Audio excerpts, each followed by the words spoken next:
Greetings and welcome to a new video. In this video we will discuss a power circuit and we will see how we can use a capacitor for our single phase circuit having a series RL load to create a power factor of 1.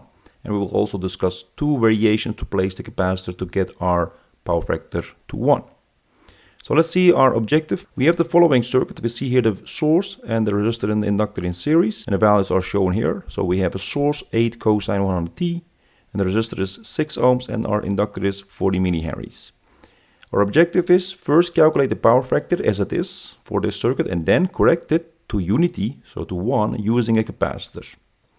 Okay, let's see how we can make this power factor 1.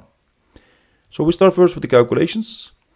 First we designate our load here, which is a series RL load, so this is our ZL.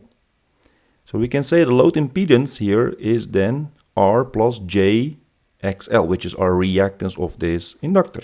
Now we know the reactance is given by omega L with a J in front plus J because it is an inductor. And we can now substitute the values like the omega because that's 100 and 0.04 from the inductor value. We get here 6 plus J 4 ohms. That is our load impedance. Now we can represent our load impedance in a phasor form. That will be handy later. So we can convert this expression, which is in the rectangular form, in the amplitude and the phase. So we get the square of that one, real value, square of the imaginary value, add them up, and then take the square root of the summation. And then you do the arctangent of the imaginary part divided by the real part. That is your phase. Now when you substitute the values, you get here 7.21 approximately, and the phase is 33.7 degrees, and this is now the phasor form. Now the load current, which is actually the source current here and the load current there, those are actually in series because we have a series circuit here. So we can say, since we have a series circuit, the load current is equal to the source current. That means IL is equal to IS.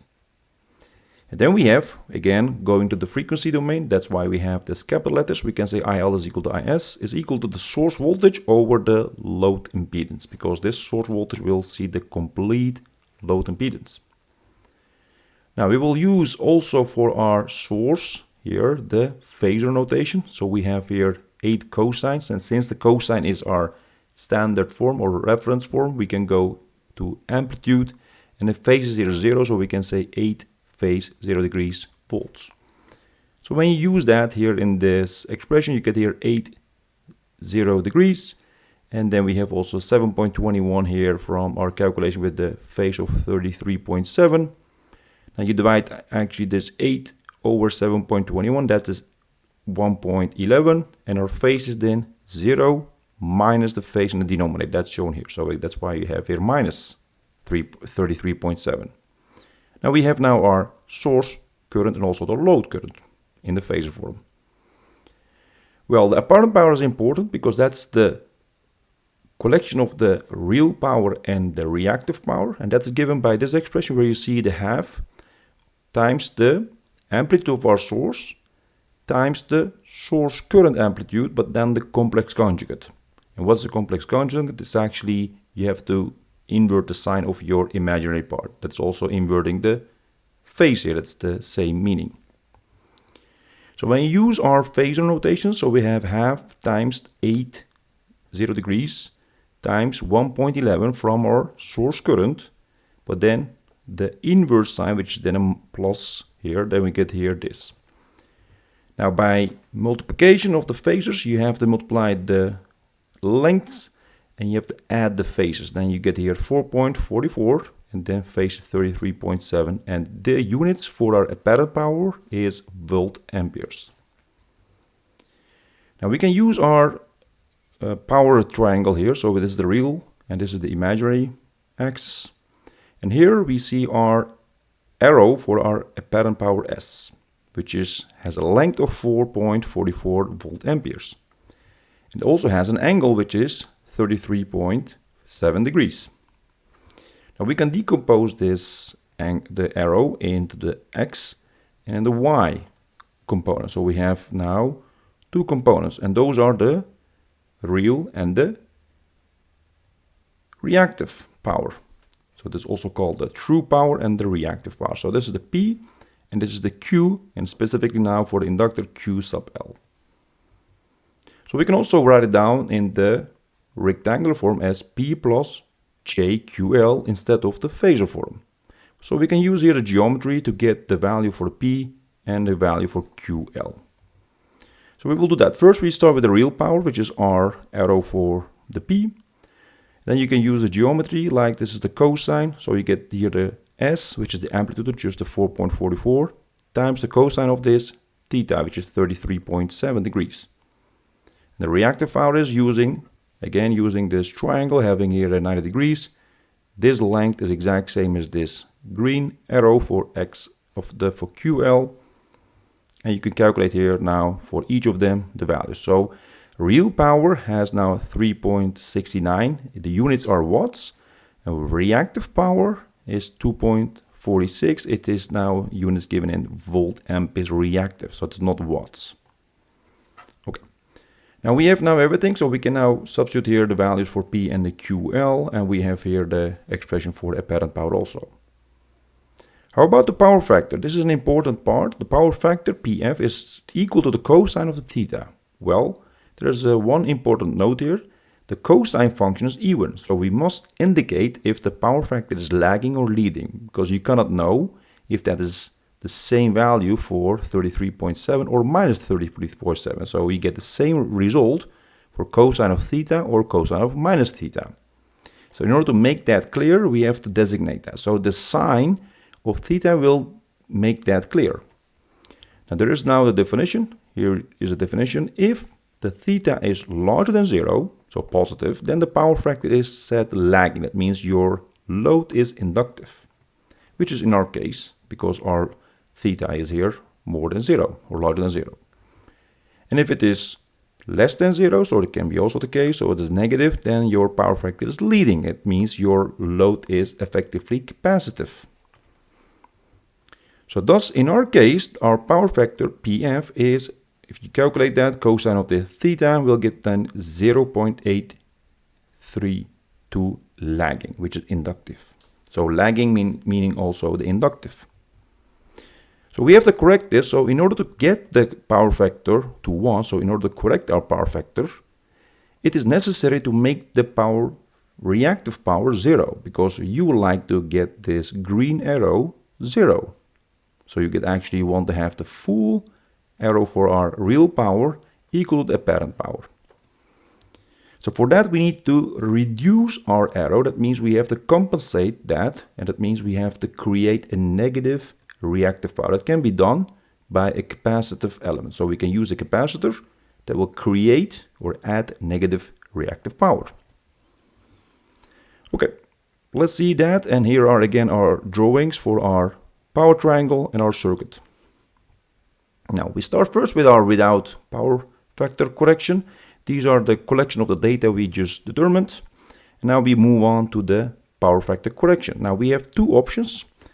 First option is we can place a parallel capacitor to our load. So we have our load in series and the capacitor is then parallel. This is the most practical and also the easiest solution. So what we do, we actually say, well, we need to make the reactive power 0. So that means our reactive power added by our capacitor must compensate this reactive power by the inductor, which is 2.46. So we can say if the amplitude of our reactive power of the capacitor is equal to the amplitude of the reactive power of the inductor, then we can actually solve this problem. So I say that also here, and now here is important to say that we have to use the RMS value of the source, because the voltage across this capacitor is also the source voltage, but we have to take the RMS value. So you have to take the amplitude and you divide it by the square root of 2, because it is a pure cosine form. And you also have to divide by then, in order to get the power, like what you do in the normally in DC circuits, you have to divide them by the reactance. And when you do that here in more detailed form, you get here the amplitude divided by the square root of 2 in order to get to the RMS value, quantity squared divided by the reactance of the capacitor, which is X of C. Of course, we can work out here the parentheses and get a different representation, which is the half times the amplitude of the source squared. This is also equal to what we see here. Now we now substitute here the values, or express it in a different way. The X of C, which is our reactance of the capacitor, we can say this is divided by then the QC. We have here everything. We know our amplitude of our source. We also know what we need for our QC, which is 2.46. So here we go. We say then that will be then very close to 13 ohms. So we have a reactance of our capacitor, which should be then 13 ohms. Of course, we are operating at 100 radians per second, so we have to know what the capacitor should be. We have to now use our formula for the capacitor, which is X of C, which is then 1 over omega C. So we can again rewrite this to get the C, which is our capacitor value. This is then 1 over omega X of C. That means 1 over 100 times 13. You get here 769.2 microfarads. This is the required capacitor here to get it to power factor of 1. Okay. So our source and our load and our capacitor currents are all shown here. So let's see also what the source current now is in this new situation. Because in the original situation without the power factor, the source current was 1.11 amps.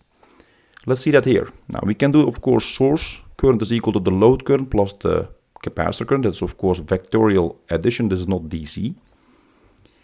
Now we know our capacitor current here is equal to the voltage across it divided by the reactance. That's shown here. That will be then 8 volts with a 0 degrees phase orientation and then 13 ohms. And our phase orientation of our reactance of our capacitor is always negative, so which is minus 90 degrees. Then you get this because you do 0 degrees minus 90 degrees, you get plus 90 degrees, and this is the 8 over 13 will be then 0.615. And this is now the phase representation of the capacitor current. Now, you can also put that in the rectangular form. So you can then do 0.615 outside the parentheses and do cosine of the angle plus j, the sine of the same angle. Now, if you do the calculation here, you get here exactly j 0.615 amps. Now, we can also calculate now the load current here, but it's exactly as we had it before. So this is just a repetition. So you get here 1.11 and then the phase of minus 33.7 degrees. Okay. And again, we can convert that in a similar way from the phasor to the rectangular form using cosine and the sine. And you get here now 0.923 minus j, 0.615 amps. Now, what do you recognize? This part has the imaginary value, which is then the opposite sign of the capacitor, which is exactly the job actually of the capacitor to get this imaginary value to 0. So if you add them up now in this expression, you see here exactly the only real part is appearing. So 0.923, this one plus that one will cancel each other out, and you get here now pure real form. This one has, of course, a phase orientation of 0 degrees. That means the source current and the source voltage are now in phase. And this is now also dictating that we have a power factor of 1. So you can also look at it in that way. So we have solved our problem, actually, in this case, by using a parallel capacitor of this value. And we're also proving that using the source current and the angle of that. Okay, let's get it up and now look at the second option, which is then having a series capacitor. So we can do that, of course, not a very practical, but I would like to emphasize the difference between the parallel and the series. Again, we have our RL load. Now we have to break the loop, of course, here, or break the circuit and then put here the capacitor. So we have to now determine that.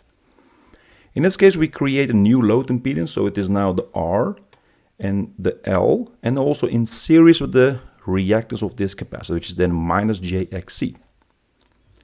Now, to make the power factor unity, the reactive power Q must be made 0. That means the total reactive power, because of these two reactive components, must add up to 0. That means, effectively, QC must be equal to QL, as we have done it here in option 1. But you can also look at it in a different way. You can say, well, the XL here must be also equal to XC, because then also this part is gone, so I have only a resistive load. How can we do that? Well, we have to first say that the XC is equal to XL, as we have said before. And what is the reactance of the inductor. Again, omega times L, 100 times 0.04, 100 from here, 0.04 from here, and that's then 4 ohms. That means our X of C of the capacitor must be also 4 ohms. And the formula for the X of C is 1 over omega C. So we can again rewrite the C, which is then 1 over omega X of C. And that's in this case 2.5 millifarads. So in the first option, option 1, the required capacitor reactance was 30. In this case, we have now dropped that to 4 ohms. And we have to, of course, increase our capacitor to get it done. Okay, so we can say that we need a 2.5 millifarads, so much larger than here. Let's now again look at the source current, because that's the current here, in order to compare the source current with the option 1. Now, source current is equal to load current. So we can say the source current is equal to then the total voltage we apply across these load here, which is the combination of these 3 elements. So that's the new ZL, not that one. Okay, so we can then do that. And the ZL in this case, for this specific situation, is just R, because the JXL minus JXC will be exactly 0 for this condition. So we have VS is O over R, and it means then 8 phase orientation 0 degrees over 6, and again phase orientation of 0 degrees because it's a pure resistor. You get here 1.33 amps with a phase orientation of 0 degrees. So you see the phase is indeed 0 degrees. So we see source current and the source voltage are in phase. That's good. That's also the dictating that the power factor is unity. But the source current is here 1.33 amps, and here it was 0.923 amps. So we have actually a larger required source current for this situation. So we can say series capacitor requires more source current. It's also not really practical because you have to open this network here, because setting a parallel capacitor is much easier. Also to adjust that is also much easier. So adding a parallel capacitor is more practical. That's actually our conclusion here. But you can use both methods to get the power factor 1. Okay, let's now look at the simulation results in SPICE simulator. This is our original circuit without the power factor correction. This is the power factor correction with the parallel capacitor. And this is now the power factor correction with series capacitors.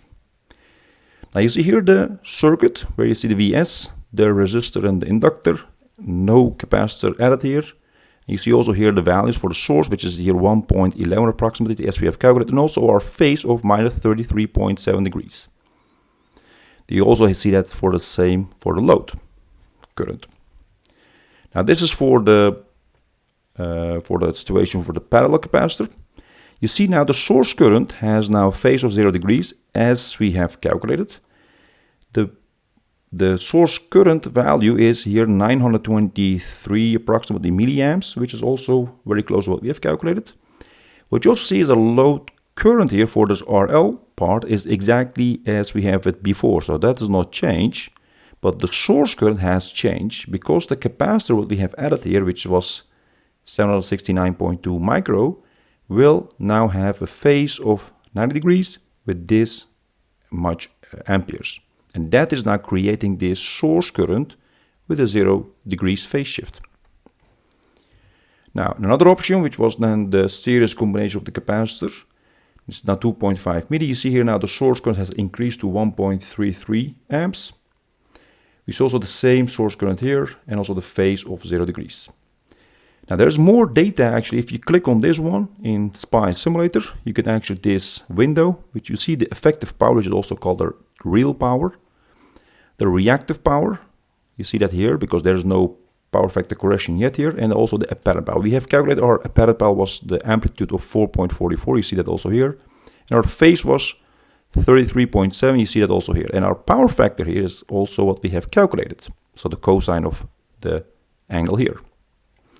But when you go to the parallel capacitor correction, our effective power is actually exact same as before, but our reactive power is here almost 0. You see it here microvolt ampere reactive, so just a rounding off error.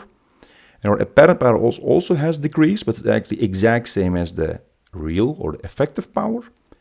Phase is 0 degrees and the power factor is 1, so as we wanted. So this is indeed correct. Now the option 2, where we have the effective power area is much larger, so it is now here 5.33 watts. Our reactive power is also very small, just 0, just rounding off errors. You see here pico volt amperes, and our apparent power is also equal to the effective power. Again, the phase is 0 and the power factor of 1. So we have actually achieved our goal using two different options, placing capacitor in parallel or series, to create a power factor of 1 in both cases. But of course, we have discussed that setting a parallel capacitor is much more practical and also easier to do than the series combination. For all cases, verify that our calculations were correct, and our capacitor in parallel and also in series will do the job to create a power factor of 1. Alright, was our example discussing a single phase circuit having a series RL load. We have discussed how we can create a power factor of 1 by placing the capacitor in parallel or in series and also compare the result. If you have any questions about this, please let me know. I will try to answer them as soon as possible. See you next time in another video.